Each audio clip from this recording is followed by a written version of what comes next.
Alright class, this will be the toughest one so far. You're going to see something like this on the test. Okay, I have sine of an angle times tangent of an angle plus cosine of that same angle. Okay, first rule of thumb works here. Try to turn everything to sine and cosine.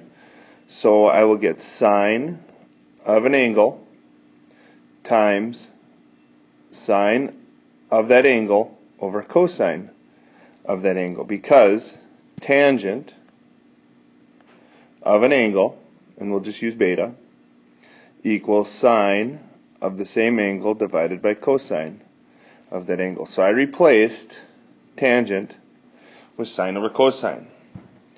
Okay, I still have a plus cosine over here.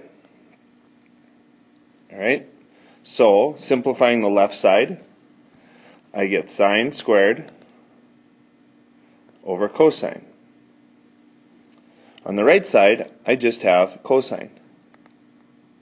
Okay, so now what we need to do is get a common denominator, because I have a fraction, okay, plus a number. Whenever you have a fraction plus a number, in order to, and when you're adding them, you have to have a common denominator. So I'm going to write this over 1. What would I multiply the bottom by so that I could get cosine? Well, I would multiply the bottom by cosine. And if I multiply the bottom by cosine, I have to multiply the top by cosine. Okay, so now we have sine squared of an angle over cosine of an angle plus cosine squared of an angle over cosine. Okay, when the denominators are the same like this, I only have to write it once.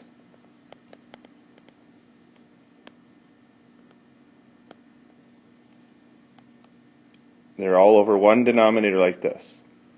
Okay, now looking back on page 372, page 372 tells us that sine squared, I'm going to put this way on the bottom, sine squared of an angle, again we'll call it beta, doesn't matter, as long as the angles are the same, cosine squared of an angle equals 1.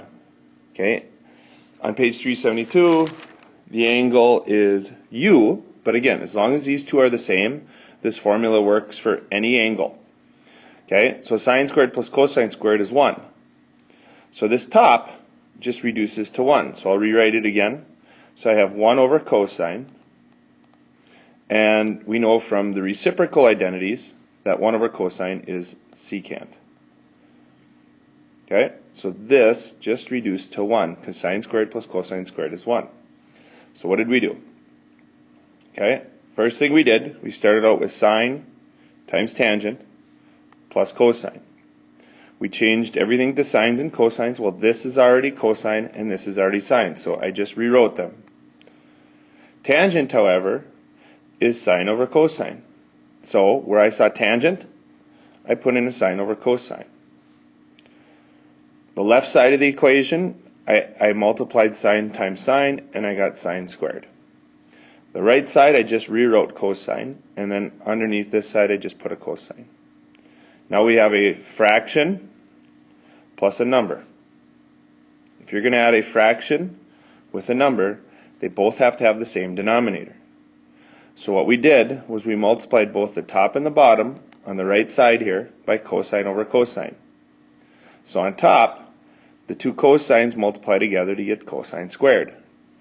1 times cosine is the bottom. So on top I have sine squared and cosine squared, sine squared plus cosine squared, and the bottom I just have cosine. So what I did was I connected the two fractions and I put them over one denominator. If the denominators are the same, mathematically, I can turn this into this. And we know from below here that sine squared of an angle plus cosine squared of an angle is 1. So this canceled to 1. I'm left with 1 over cosine. 1 over cosine is secant.